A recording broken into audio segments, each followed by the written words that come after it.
বাসচাপায় চট্টগ্রাম প্রকৌশল ও প্রযুক্তি বিশ্ববিদ্যালয়ের 2 শিক্ষার্থী নিহতের ঘটনায় তৃতীয় দিনের মতো আন্দোলনে সাধারণ শিক্ষার্থীরা।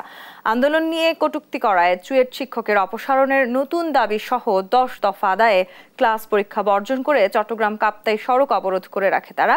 এদিকে অভিযুক্ত শাহ আমানত পরিবহনের চালককে গ্রেপ্তার করেছে পুলিশ। চট্টগ্রাম থেকে AKM নাজিমের পাঠানো তথ্যচিত্রে টুম্পা আফরোজের রিপোর্ট।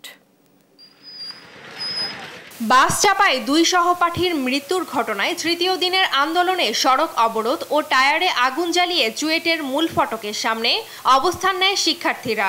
এতে চট্টগ্রাম কাপ্তাই সড়কে যান চলাচল বন্ধ হওয়ায় চরম ভোগান্তিতে পড়েন সাধারণ মানুষ ও যাত্রীরা।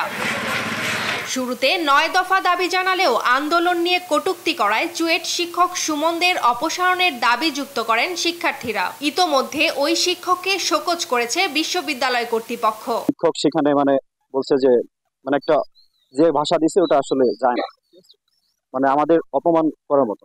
বলছে যে সিভিলের ছাত্র মরছে, তোমরা কেন ক্লাস করবে না। এই শিক্ষক আমাদের কাছে আমাদের দাবি দেওয়াগুলো যেগুলো সেগুলো পূরণ করতে হবে, ওনাকে আমাদের কাছে ক্ষমা চাইতে হবে, ঠিক আছে। আর যদি এই দাবিগুলো না মানে ওনাকে আমরা অবাঞ্ছিত ঘোষণা করবো এবং এরপরে ওনার সাথে ক্যাম্পাসে কি হবে এটার দায় শিক্ষার্থীরা নেবেন। 10 দফা দাবি পূরণ না হওয়া পর্যন্ত আন্দোলন চালিয়ে যাওয়ার কথা জানিয়েছেন শিক্ষার্থীরা।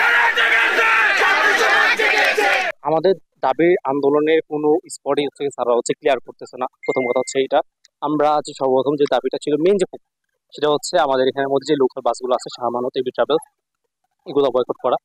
এই সবগুলো দাবি হচ্ছে আমাদের যতক্ষণ পর্যন্ত পূরণ হওয়ার পদক্ষেপ না দেখবো, আমরা আশ্বাসে বিশ্বাস করি না। এখন আর পদক্ষেপ যতক্ষণ না পাচ্ছি ততক্ষণ পর্যন্ত আমরা আন্দোলনটা চালায় যাবো। আমাদের যে 10 দফা দাবি ছিল তার মধ্যে বেশিরভাগ দাবি আমাদেরকে কোনো লিখিতভাবে আমাদেরকে জানানো হয়নি, যার কারণে আমরা এখন প্রশাসনের সেই জিনিস আমরা মানতে পারছি না। এদিকে বুধবার দুপুরে ঘাতক শাহ আমানত বাসের চালক তাজুল ইসলামকে চট্টগ্রাম নগরী থেকে গ্রেপ্তার করেছে পুলিশ।